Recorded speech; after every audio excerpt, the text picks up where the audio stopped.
Well, hello everyone. Thanks for listening. All right. Hitler's frequent screaming during speeches was a carefully practiced and theatrical technique used to manipulate and rouse mass crowds. His oratory was not an uncontrolled outburst, but a calculated performance that, when combined with other propaganda tools, helped consolidate his power.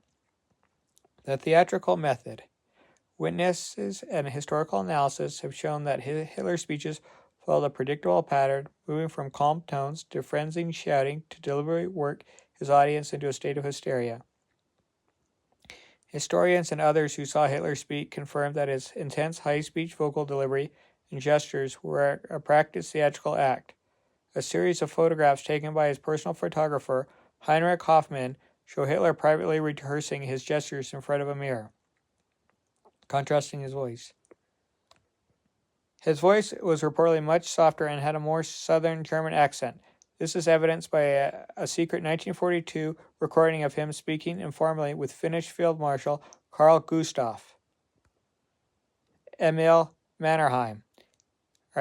Hitler and his propaganda minister, Goebbels, intentionally kept his more mundane, normal-sounding voice from the public.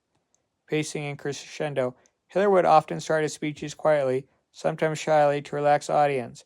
He would then slowly increase his volume and intensify, taking the crowd with him toward a fever pitch of rage and emotion, which he timed for maximum effect. Psychological manipulation. Hitler combined his vocal delivery with a deep understanding of mass psychology to build a cult of personality around himself. Rather than focusing on rational arguments, Hitler appealed to the deep-seated resentments, fears, and national pride of the German people, particularly following the humiliation of Germany's defeat in World War I. Hitler gave his followers a powerful, unifying identity by scapegoating Jews and other minority groups for Germany's problems and offering simplistic answers to complex issues. The shouting amplified this message, leaving no room for nuance or doubt. He wrote in Mein Kampf that mass crowds were easily manipulated because their intelligence was limited. He used his speaking style to turn individual listeners into a single, emotionally charged mass whose enthusiasm would then feed the speaker. The Nazis deliberately staged rallies to create an electrifying and suspenseful atmosphere.